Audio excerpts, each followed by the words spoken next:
మూలాధారైక నిలయ. మూలాధార చక్రంలో ఉన్నదంట. అది మూలాధార చక్రం అనేటప్పటికి మనకి మళ్ళా దాని గురించి కూడా తెలుసుకోవాల్సి ఉంది. ఏంటి అంటే యోగ ఉపనిషత్తుల్లోనూ యోగ శాస్త్ర విషయాల్లోనూ ఈ కుండలిని శక్తి యొక్క స్వరూప స్వభావాలు విశదీకరించారు. పరాశక్తి యొక్క ఒక విశిష్ట రూపం ఈ కుండలిని శక్తి. పరాశక్తి యొక్క ఒక విశిష్టమైనటువంటి రూపం ఈ కుండలిని శక్తి అని చెప్పవచ్చు. మరి ఈ కుండలిని శక్తి మూలాధార చక్రంలో ఉన్నది, మూలాధారాన్ని ముఖ్య స్థానంగా చేసుకొని ఉన్నది అని మనకి ఈ మంత్రంలో చెప్తున్నారు. మూలాధారైక నిలయ. మన శరీరంలో మొత్తం 6 చక్రాలు ఉన్నాయి. వాటిలో మొదటిది మూలాధార చక్రం. ఈ చక్రం ఎక్కడ ఉంటది? ఆసన స్థానం దగ్గర అట్లా ఉంటది. అది మన వీపు వెనకాల నుంచి మనకి మనం చూస్తూ ఉంటాం బొమ్మల్లో. షట్ చక్రాల బొమ్మ వేసి ఉంటుంది, చూస్తూ ఉంటాం. సరే, దీనిని పద్మం అని కూడా అంటారు. పద్మానికి 4 రేకులు ఉంటాయి. ఈ పద్మానికి మధ్యలో ఒక కర్ణిక ఉంటది. ఆ కర్ణిక మధ్యలో కులకుండం అనేటువంటి ఒక బిందువు ఉంటది. ఆ బిందువులో ముడుచుకొని ఉంటది కుండలిని శక్తి నిద్రిస్తూ ఉన్నట్టుగా. ఇదే సుషుమ్నా నాడికి మూలం అవటం వల్ల దీన్ని మూలాధార చక్రం అని పిలుస్తూ ఉన్నారు. ఇది అమ్మవారు ఉండే స్థానం కాబట్టి ఇక్కడ ఈ మంత్రం ద్వారా ఏం చెప్తున్నారు? మూలాధారైక నిలయ అంటే మూలాధార చక్రంలో ఉండేటువంటి తల్లి అని మనకి ఇక్కడ పిలుస్తూ ఉన్నారు. బ్రహ్మ గ్రంథి వివేదిని. బ్రహ్మ గ్రంథి అంటే ఈ శరీరమే నేను అనేటువంటి తాదాత్మ్యమే బ్రహ్మ గ్రంథి. అంతే, నేను శరీరాన్ని అనేటువంటి ప్రమాదం ఉండేదో అదే ఇక్కడ. గ్రంథి అంటే అర్థం ముడి అని అర్థం, లేదు ఆవరణ అనేటువంటి అర్థం కూడా వస్తుంది. ఆవరణ అంటే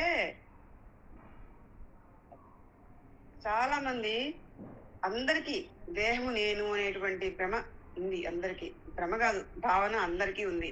ఈ దేహమే శరీరమే సత్యము అని, ఆత్మ అనేది లేదు అనే అలా గురించి ఆలోచన కూడా లేకుండా ఈ శరీరమే నేను అనుకుంటూ భోగాల్లో శరీరం మునిగిపోతూ ఉంటారు భోగాల్లో. ఇక వాళ్ళకి ఆత్మ అనేటువంటి అవగాహన కానీ దాని గురించి ఆలోచన కానీ ఏమీ ఉండదు. అందరు అట్లానే ఉంటారు. ఇక ఈ తెలియకపోవటమే, ఏది నేను ఆత్మను అని తెలియకపోవటమే, శరీరం నేను అనుకోవటమే గ్రంథి. గ్రంథి అంటే ముడి అని అర్థం. బ్రహ్మ గ్రంథి అంటే ఎందుకు పుడుతున్నామో, ఎందుకు పెరుగుతున్నామో, చివరికి ఏమవుతామో ఏమీ తెలియక అజ్ఞానంలో ఉండిపోయి నేనే శరీరము అనేటువంటి భ్రమతోటి ఉన్నటువంటి పీఠముడి. ఇదిగో ఈ పీఠముడి ఎవరు ఇప్పగలరు అంటే అమ్మ. అందుకే వేదాల్లో విద్యతే హృదయ గ్రంథిభి అని అమ్మను వర్ణించారు. అంటే జనన మరణ చక్ర సంసార గ్రంథులు ఎన్ని పడినా కూడా అయ్యంత తేలిగ్గా విడిపోవు. కేవలం జగన్మాత యొక్క కటాక్షం ఉంటే మాత్రమే ఆ ముడులు విప్పగలుగుతాం. ఇక్కడ ఇదిగో ఈ బ్రహ్మ గ్రంథి అంటే దేహమే నేను అనేటువంటి ఈ అజ్ఞానపు ముడి, పీఠముడి, ఇది పోవాలి అంటే వేదింగి అంటే అది తీసేసే శక్తి ఆ తల్లికి మాత్రమే ఉంది. టోటల్ గా చెప్పాలంటే ఏంటంటే కుండలిని శక్తిలో ఉన్నటువంటి ఈ అమ్మవారు ఈ ఈ బ్రహ్మ గ్రంథిని విభేదిస్తుంది. అంటే అర్థం ఏంటంటే ఈ అమ్మవారి యొక్క అనుగ్రహం కారణంగా మనకేమవుతుందంటే దేహము నేనే భ్రమ, ఆ అజ్ఞానపు పొర తొలగిపోతుంది అని అర్థం చేసుకోవాలి మనం. అంటే దేహ భ్రాంతి పోతుంది, దేహమే నేను అనేటువంటి భ్రాంతి పోతుంది అమ్మవారి యొక్క అనుగ్రహం కారణంగా.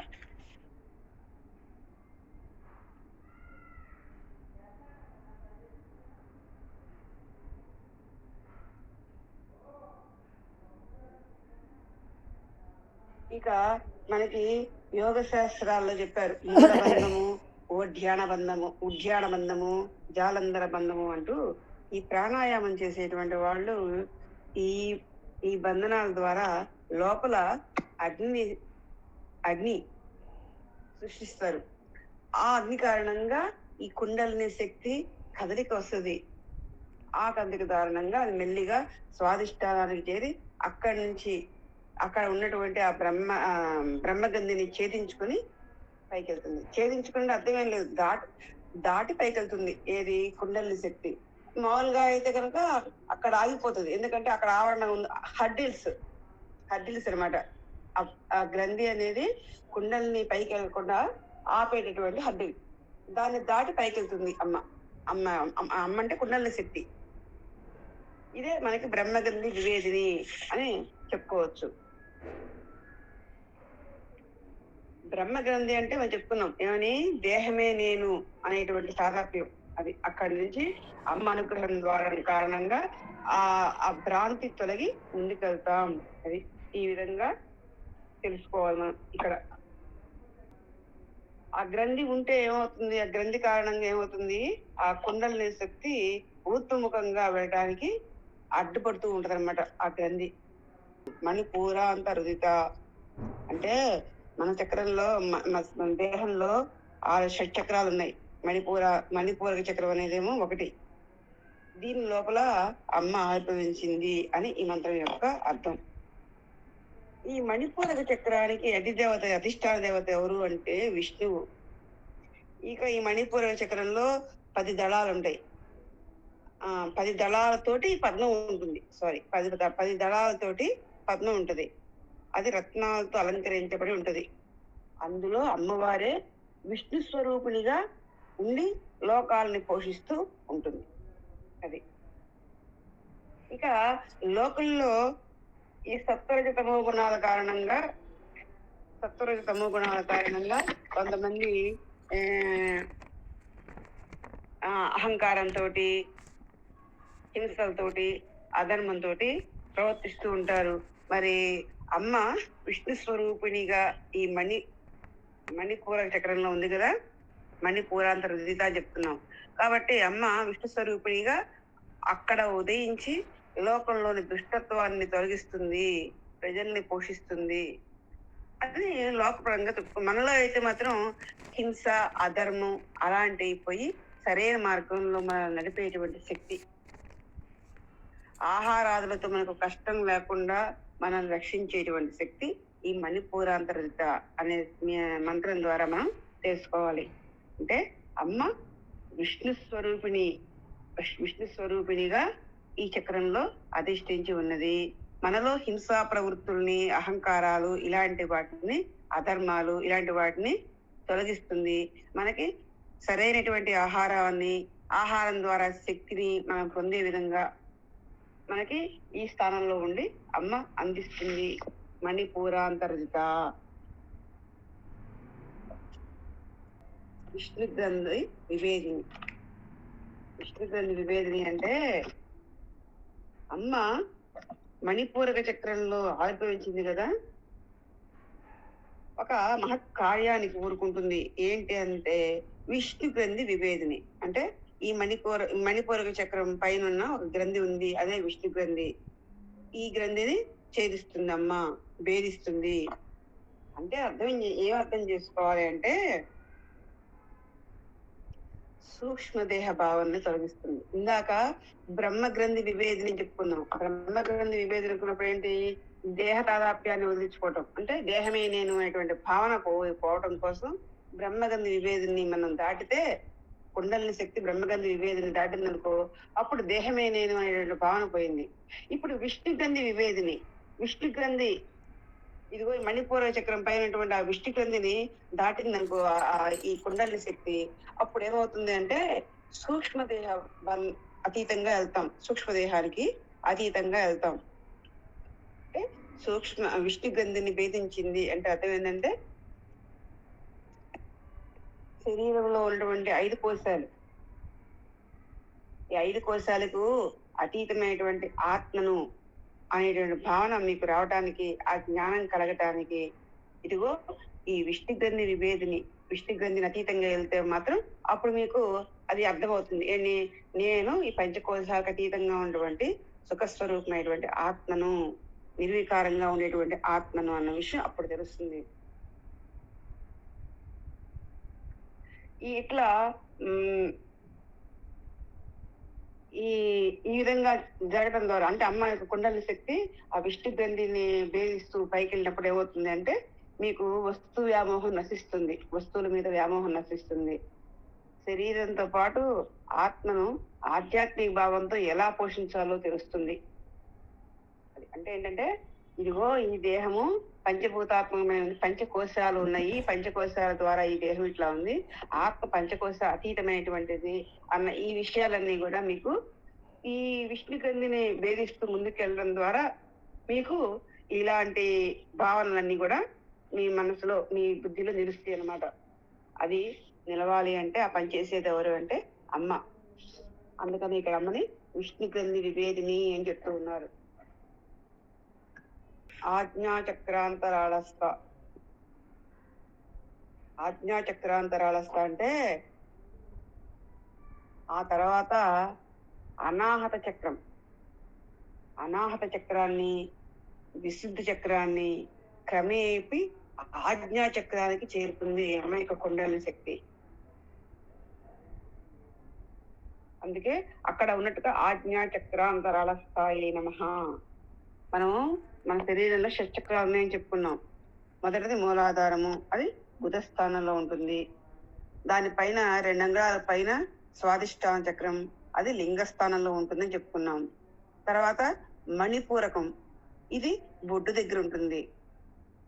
తర్వాత విశుద్ధం, ఇది కంఠస్థానంలో ఉంటుంది. ఆజ్ఞాచక్రం, ఆజ్ఞాచక్రం ఎక్కడ ఉంటుంది? కనుబొమ్మల మధ్య భూమధ్యంలో ఉంటుంది. ఇది కనుబొమ్మల మధ్య ఉండేటువంటి 2 రేకులు ఉన్నటువంటి తామర పువ్వు ఆకారంలో ఉంటుంది. ఇది ఈ చక్రం మధ్యలో అమ్మవారు కొలువై ఉంది అని ఈ మంత్రంలో చెప్తూ ఉన్నారు. ఈ చక్రంలో మనకు షట్ చక్రాలు ఉన్నాయి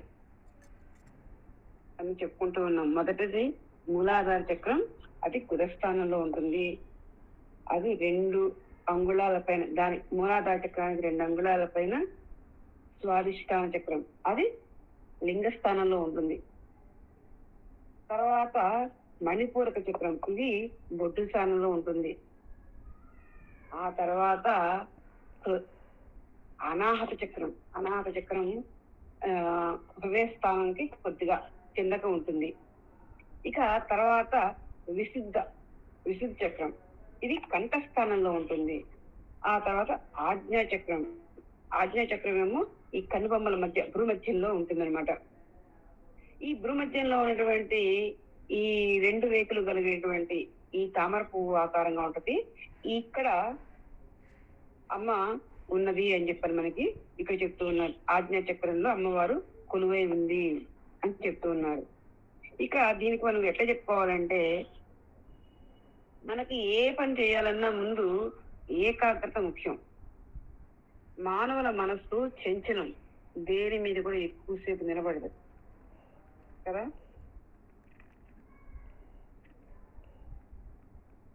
అలా నిలబడకపోవడానికి కారణం ఏంటంటే, ఇదిగో చిత్తము ఏ పని మీద తిరగకుండా, ఏ పని మీద ఉండకుండా పరిపరి విధాల పోవటమే దానికి కారణం.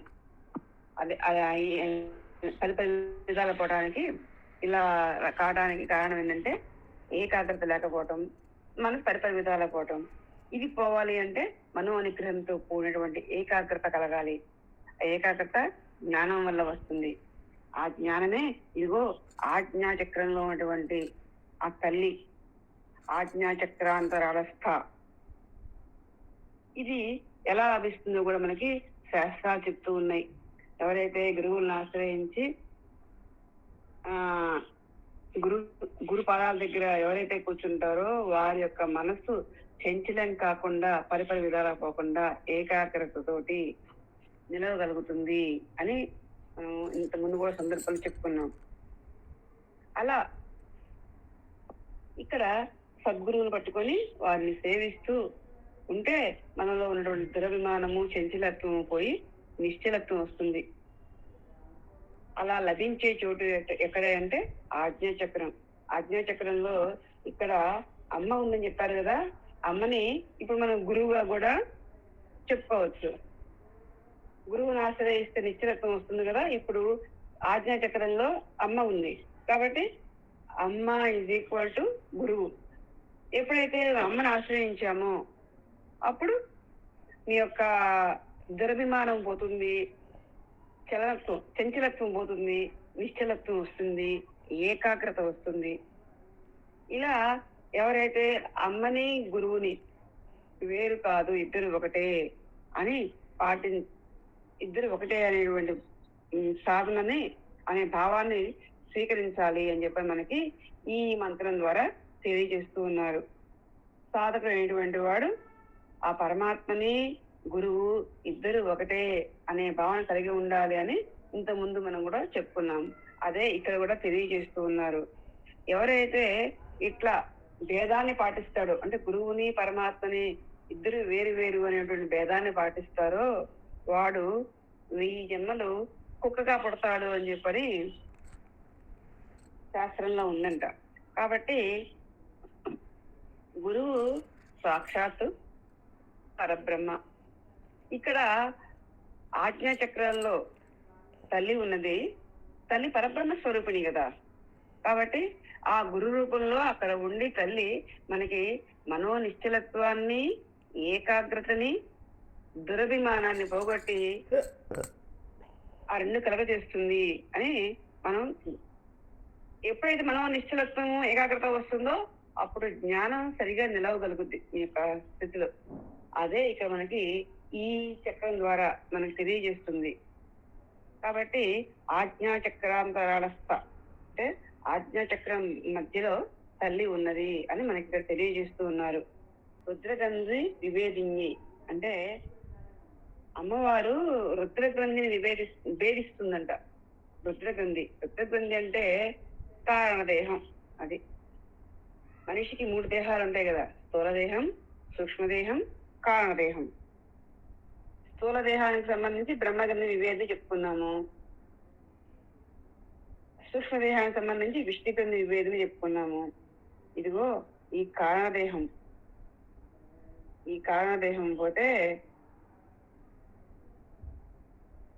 ఇక దేహత్రయాన్ని వదిలేసుకున్నట్టు అవుతుంది. దీనికి సంబంధించి మనకి ఒక కథ కూడా భాగవతం చెప్తారు.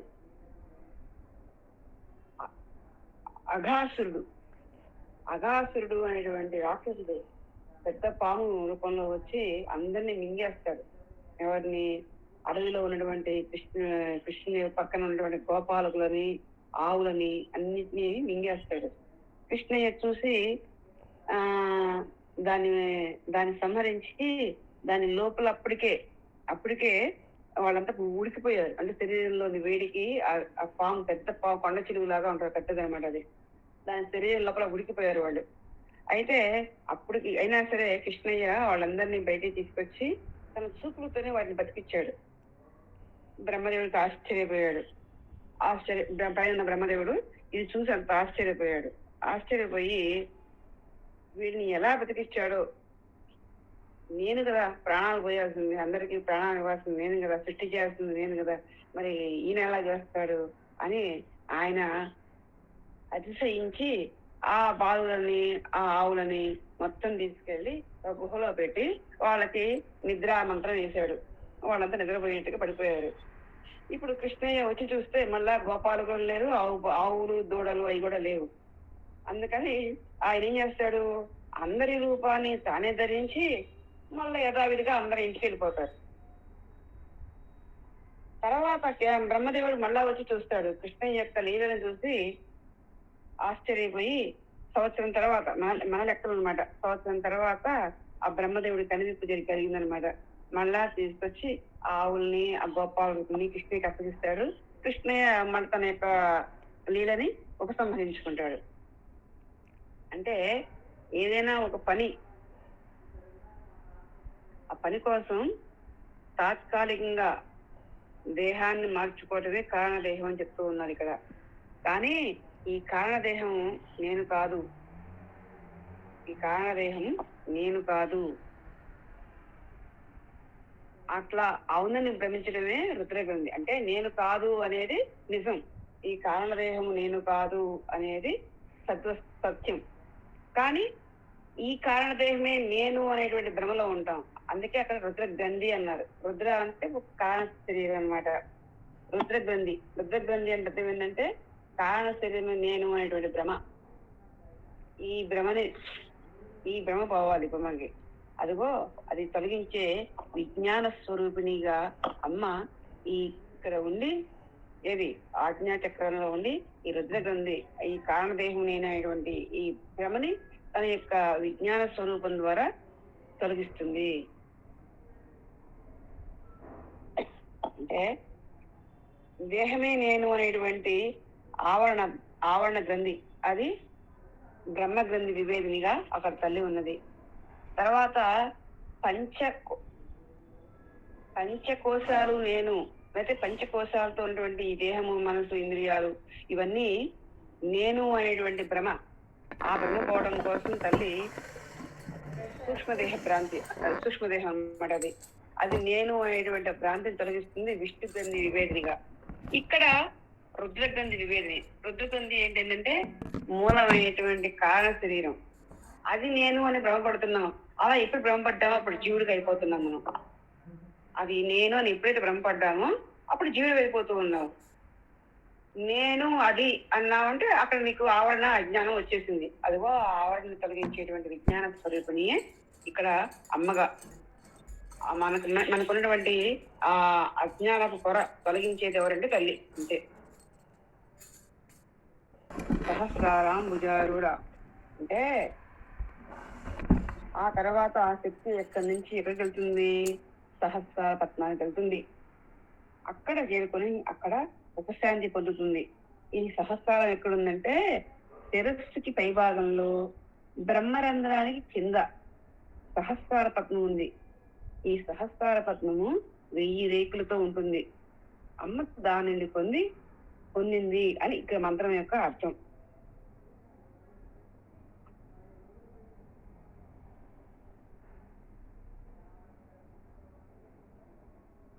పద్మము అంటే 1000 రేకుల తామర పువ్వు.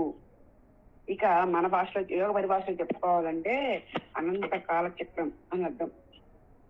ఈ అనంత కాలచక్రంలో ఉండే శక్తి కనుక అదిగో దాన్ని పొందిన తర్వాత అమ్మ సహస్రార పద్మజ్ఞానాన్ని కొనసాగించేటువంటి వాళ్ళకి విశేషంగా అర్థమైంది ఈ సృష్టి గురించి, సహస్రార పద్మాన్ని గురించి, అక్కడ ఉన్నటువంటి అమ్మని గురించి ఎవరైతే ధ్యానం చేస్తారో వాళ్ళకి ఈ సృష్టిలో ఈ సృష్టి విలాసము జగన్మాత తప్ప ఇంకెవరు ఇక్కడ లేరు అనే విషయము ఇవన్నీ కూడా అర్థమవుతాయి.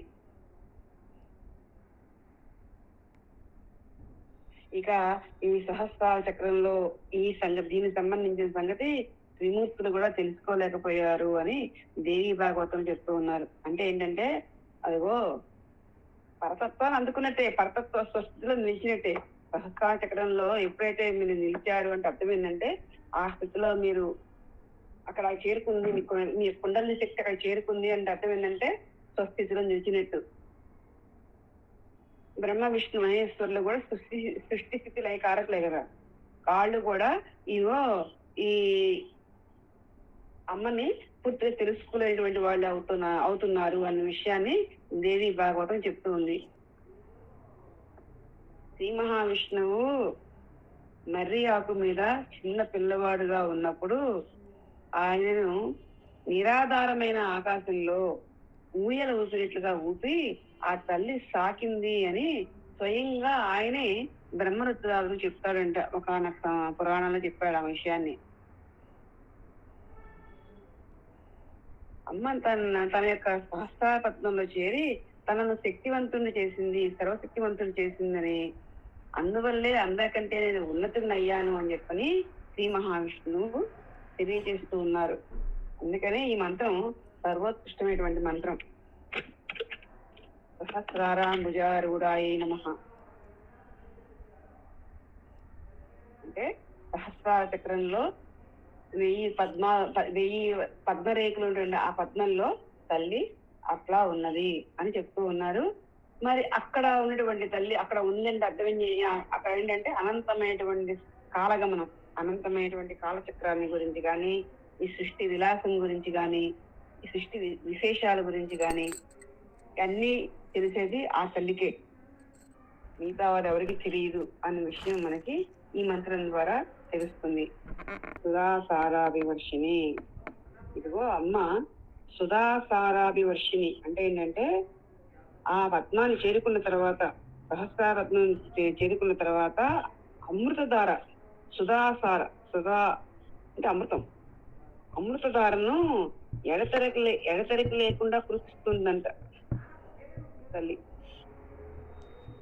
మృతము అంటే నశించేది, అమృతము అంటే నశించినది. నశించడం అనేది అసలు భ్రాంతి అంతే. ఎందుకంటే మిథ్య. నిజానికి వచ్చేవాడు ఎవడు? నేను అంటాం. నేనెవరు అసలు అని ప్రశ్నించుకుంటే నేనెవరిని శరీరాన్ని ఆత్మనా అని సందేహం వస్తుంది. కాబట్టి ఇలా చూసుకుంటే నేను దేహము అన్నాం అనుకోండి, దేహం ఏంటి? శరీరతే ఇది శరీర అంటే ఇగో ఇటు నశించిపోయేది అని అర్థం. అసలు శరీరంగా నశిస్తుందా? నశించదు. యాక్చువల్ గా అయితే ఏంటంటే శరీరం పంచభూతాలతో తయారైంది. పంచభూతాలతో తయారైనటువంటి శరీరం చివరికి ఎక్కడికి వెళ్ళిద్ది? పంచభూతాలకు వెళ్ళిపోయింది. ఇంక నశించి ఎక్కడ? ఆకారం అయితే నశించింది అంతవరకే, కానీ ఎక్కడికి పోయింది? వాటి స్వస్థానమైన పంచభూతాలకు వెళ్ళిపోయింది.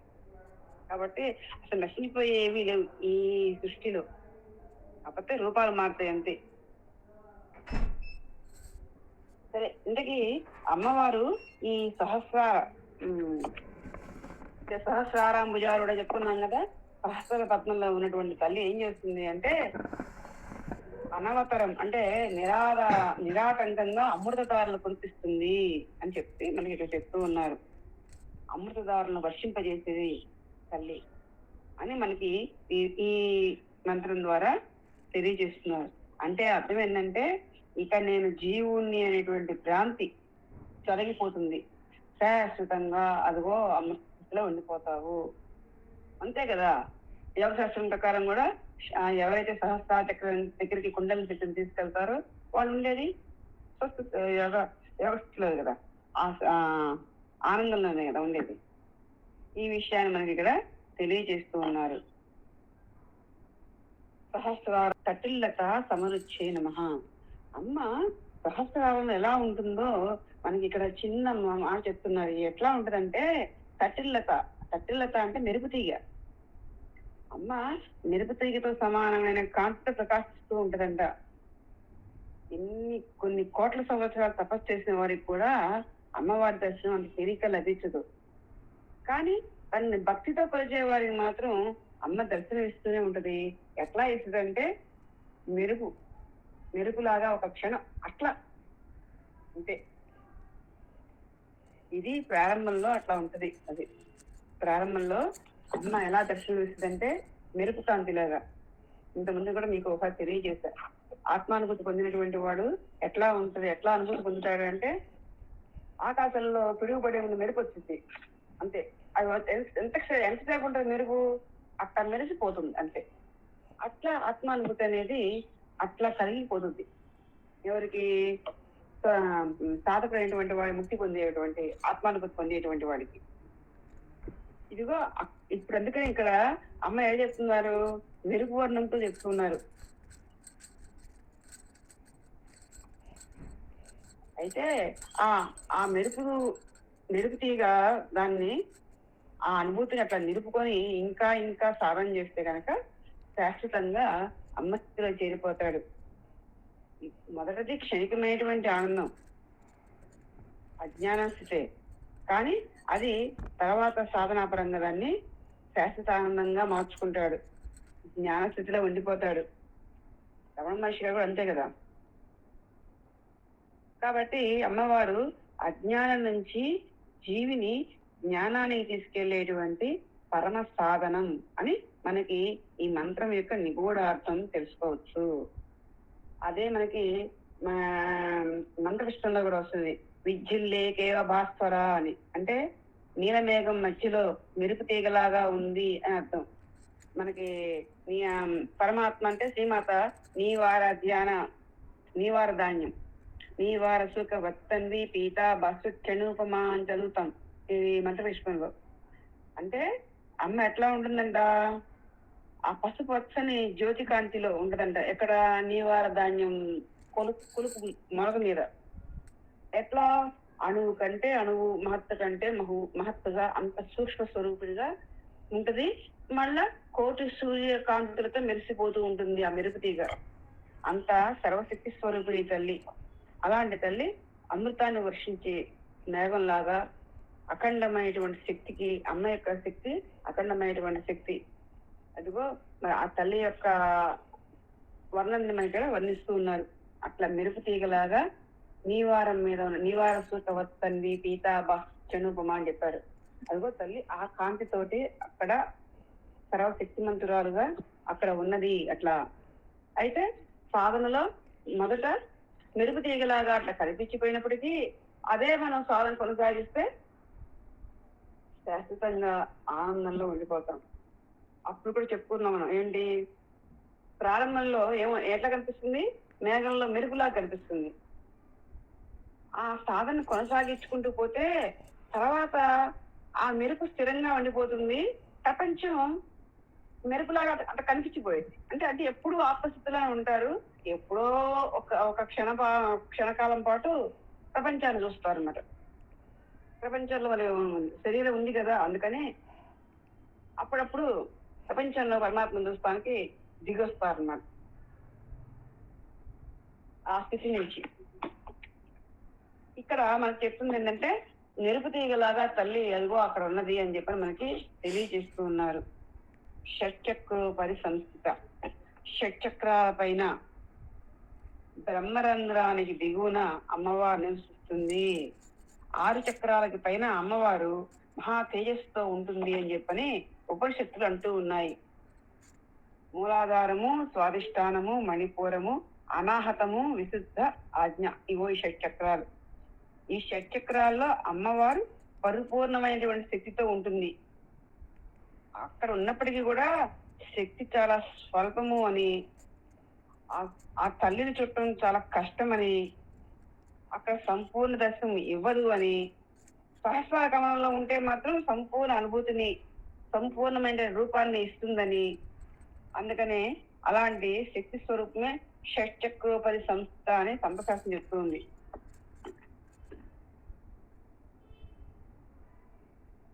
అంటే ఒక రకంగా ఇదిగో ఈ షట్చక్రాలు మనలో ఉన్నటువంటి వస్తువు మనం చెప్పుకున్నాం చూడండి, క్యాలెండర్ శ్లోకాలు మనకి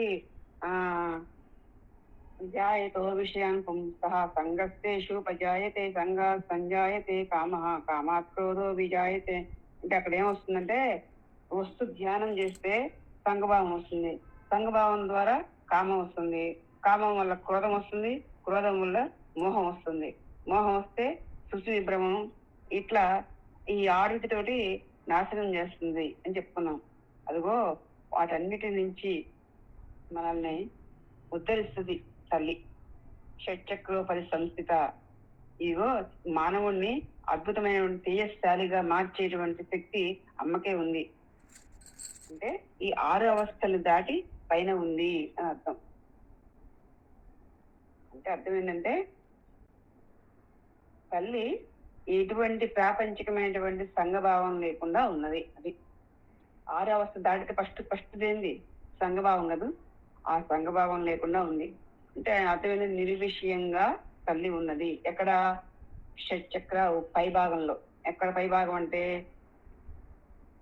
బ్రహ్మరంధ్రం దగ్గర దిగువన. బ్రహ్మరంధ్రం దిగువన అంటే ఏముంది అక్కడ, సహస్రార చక్రం కదా, ఆ సహస్రార చక్రంలో ఉన్నటువంటి తల్లి అక్కడ ఉన్నది. ఆమె పరిస్థితి ఏంటంటే విషయ ప్రపంచం లేదు, దేని మీద సంఘభావం లేకుండా తల్లి అట్లా ఉన్నది. లక్ష్యం చెప్తూ ఉన్నారు, మహాశక్తి అయిన మహాశక్తి. మహాశక్తి అంటుంటారు కొంతమంది, అది కూడా అనొచ్చు, కానీ ఇక్కడ మహాశక్తి కుంతిస మహాశక్తి అంటారు. మహాశక్తి అంటే పురుషుణ్ణేమో ఈశ్వరుడు అంటారు, అమ్మవారిని శక్తి అంటారు. ఈ శివశక్తుల కలయికని మహాశక్తి అంటారు. కుంటిస. ఈ ఈ శివశక్తుల కలయికని మహాశక్తి అంటారు. ఇక వేరే నామాల్లో కూడా ఈ మహాశక్తి అనేటువంటి మాట వస్తుంది. అయితే మహా అనే అంటే అర్థం ఏంటంటే, మహా అనే శబ్దానికి అర్థం ఏంటంటే సర్వలోకాల్లో వ్యాపించి ఉన్నటువంటి అద్భుతమైనటువంటి అగ్ని తేజస్సు అని అర్థం చేసుకోవచ్చు. మనము ఒక్కొక్క లోకానికి ఒక్కొక్క ఈశ్వరుడు ఉన్నాడు. అన్ని లోకాలకు కలిపి ఒక ఆయన ఉన్నాడు. ఆయన పేరు ఏమన్నాము? ఈశ్వరుడు కాదు, మహేశ్వరుడు అని చెప్పాం. అట్లానే అన్ని లోకాలకి శక్తి ఉంటుంది, కానీ సర్వలోకాలకి కలిపి ఒక మహా అగ్ని తేజస్సు, అదిగో అదే మహాశక్తి. కాబట్టి ఆ తల్లిని ఇక్కడ మహాశక్తి అని చెప్తూ ఉన్నారు. అంటే ఒక రకంగా చెప్పాలంటే సర్వత్రా వ్యాపించి ఉన్నటువంటి జ్యోతి స్వరూపిణి అని భావించుకోవాలి. కుండలిని నమః. అమ్మవారు కుండలిని అనేటువంటి శక్తి రూపంలో మన శరీరంలో ఉంది. కుండలాలు కలది కుండలిని. కుండలం అంటే అర్థం ఏంటంటే చుట్ట. అమ్మవారు మూలాధార చక్రంలో గుండ్రంగా ఉండి 3.5 చుట్ట చుట్టుకొని తోకను నోటుతో కలిసి పట్టుకొని పడుకొని మంచి గాఢంగా నిద్రపోతున్న పాములాగా ఉండేటువంటి శక్తి స్వరూపిణి అని చెప్పని మనకి శాస్త్రాల్లో వర్ణిస్తూ ఉంటారు. సుషుమ్నా నాడి మధ్యలో మాయా శీర్షంపై ఉంటుందంట అమ్మ. అప్పుడు అందులో నుంచి ధ్వని వస్తూ ఉంటుందంట. ఏమిటి అంటే పాము బుస కొడుతున్నట్టుగా వస్తుందంట. కాకపోతే ఆ సౌండ్ ఎవరైతే విన్నారో వాళ్ళకి అంత్యకాలం దగ్గర పట్టేట్టు. ఈ విషయాన్ని మార్కండేయ పురాణంలో అలర్కుడు చెప్పాడు. అలర్కోపాఖ్యానం చెప్పారు. సరే, అదంతా వస్తుంది మనకి, అదంతా కాదు. ఇంకా మనకి ఏం చెప్తున్నారంటే కుండలిని అంటే అర్థం ఏంటంటే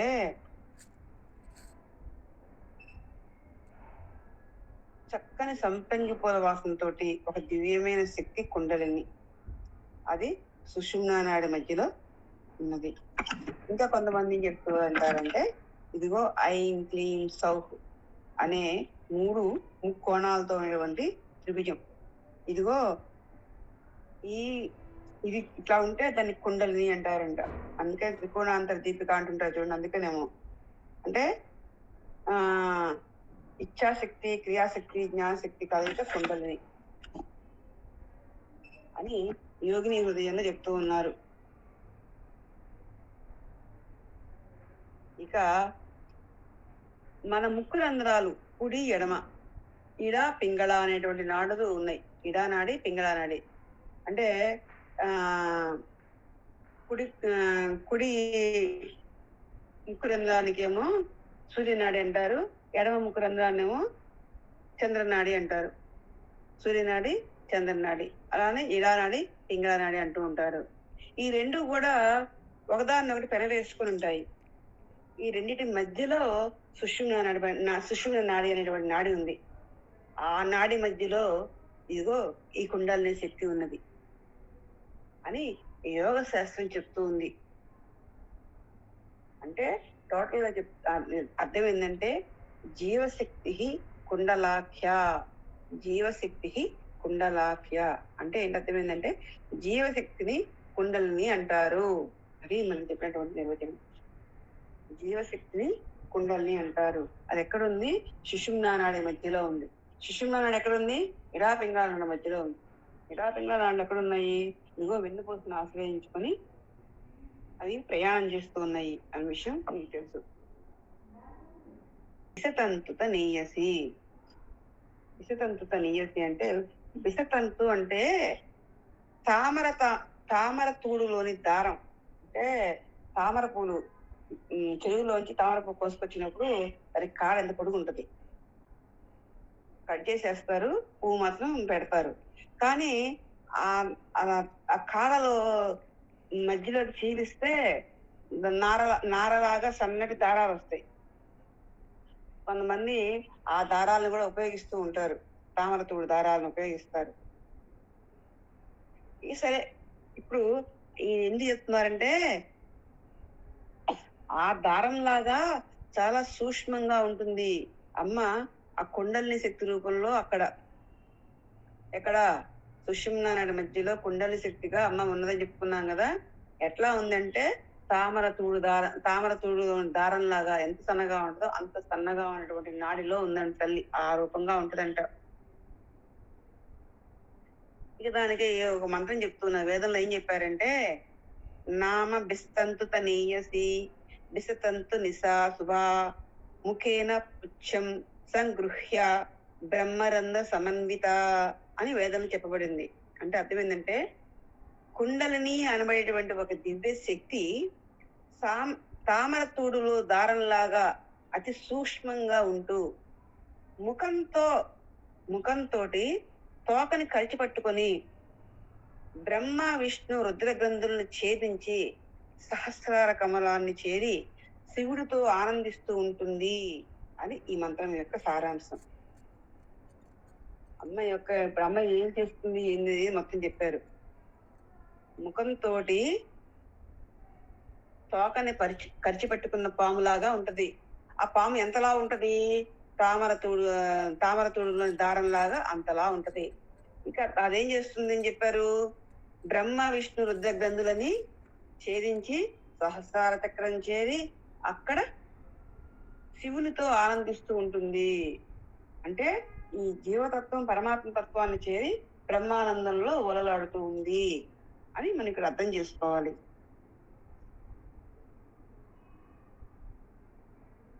ఇక ఇంకొక అర్థం చెప్తారు కొంతమంది. ఏమని? ఈ కుండలిని శక్తిని మూలాధార చక్రంలో చిన్న పాపలాగా ఆవిర్భవించింది, ఏడుస్తూ ఉంటుందని. ఆ చిన్న పాప ఏడుపు ఎట్లా ఉంటదంటే పాము బుసలాగా ఉంటుందని, అక్కడి నుంచి స్వాదిష్టానం చేరి యవ్వనం పొందిన స్త్రీలాగా ఉంటుందని, అక్కడి నుంచి సహస్రార కమలం చేరి మహేశ్వరుడితోటి పుణ్య స్త్రీలాగా ఉంటుందని. ఇదిగో ఈ వ్యాపక వ్యవస్థ అంతా కూడా అతి సూక్ష్మ తంతువులాగా ఉంటుంది. అందుకే బిస తంతు తనీయసి అన్నారని. అదిగో అది బ్రహ్మానందాన్ని అందిస్తుందని, శాశ్వత తత్వాన్ని అమృతత్వాన్ని అందిస్తుంది అని వేదం చెప్తూ ఉంది. ఈ విధంగా కూడా వర్ణిస్తూ ఉంటారు. మొత్తానికి ఏంటంటే, ఈ కుండలిని శక్తి అమ్మ సుషుమ్నా నాడి గుండా ప్రయాణం కొనసాగించి బ్రహ్మ విష్ణు రుద్ర గ్రంథులను ఛేదించుకుంటూ వెళ్ళి సహస్రారంలో ఉన్నటువంటి శివుడితో కలిసి బ్రహ్మానందాన్ని అనుభవిస్తుంది అని చెప్పని మన ఇక్కడ తెలియజేస్తూ ఉన్నారు.